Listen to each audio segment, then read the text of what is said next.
Cancer treatment is not one size fits all. Stomach cancer patient ఇద్దరు patients same family నుంచి నా దగ్గరికి వచ్చినప్పుడు ఒకరికి నేను సర్జరీ ఆఫర్ చేశాను, ఇంకొకరికి కీమోథెరపీతో స్టార్ట్ చేశాను. సేమ్ క్యాన్సర్ కదా, ఎందుకు ఈ డిఫరెన్స్ అని అనిపించవచ్చు. సేమ్ క్యాన్సర్ అయినా, ఆర్గన్ ఒకటే అయినా సరే అది స్టేజ్ ని బట్టి, టైప్ ని బట్టి వేరీ అవుతుంది. స్టమక్ క్యాన్సర్ చాలా ఎర్లీగా వచ్చినప్పుడు మొదట సర్జరీనే డైరెక్ట్ గా ఆఫర్ చేస్తారు, కానీ స్టేజ్ పెరిగే కొద్దీ కీమోథెరపీ కానీ, టార్గెటెడ్ థెరపీ కానీ, ఇమ్యూనోథెరపీ కానీ యాడ్ ఆన్ చేయడం జరుగుతుంది. ఒక్కొక్కసారి క్యూర్ అయ్యే స్టేజ్ లో ఉన్నా సరే సర్జరీకి ముందర కీమోథెరపీ యాడ్ ఆన్ చేస్తాం. ఎందుకంటే 100 నుంచి 60% తీసుకొచ్చి సర్జరీ చేయడం అనేది ఈజీగా ఉంటుంది.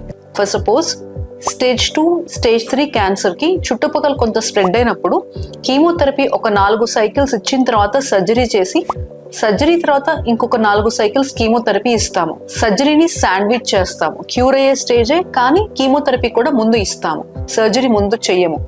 రీజన్ ఏంటంటే లోపల ఒక జబ్బుని తగ్గించి సర్జరీ చేస్తే జబ్బు మళ్ళీ వెనక్కి వచ్చే అవకాశం చాలా తక్కువ ఉంటుంది. యుద్ధం గెలవాలంటే మనం ఎట్లా అయితే air force, navy force and land force use చేస్తామో, క్యాన్సర్ జయించాలి అంటే కనుక ప్రతి ఒక్కటి ఎట్లా ఏ టైంకి యూజ్ చేసి పేషెంట్ కి క్యూర్ చేయొచ్చో చూస్తాం. స్టేజ్ 4 క్యాన్సర్లో కేవలం అత్యవసరం అయితే తప్పితే సర్జరీ చేయమండి. స్టేజ్ 4 క్యాన్సర్లో కేవలం ఇమ్యూనోథెరపీలు కానీ, కీమోథెరపీ కానీ, టార్గెట్ థెరపీ మాత్రమే ఆఫర్ చేయడం జరుగుతుంది. So cancer treatment is not one size fits all.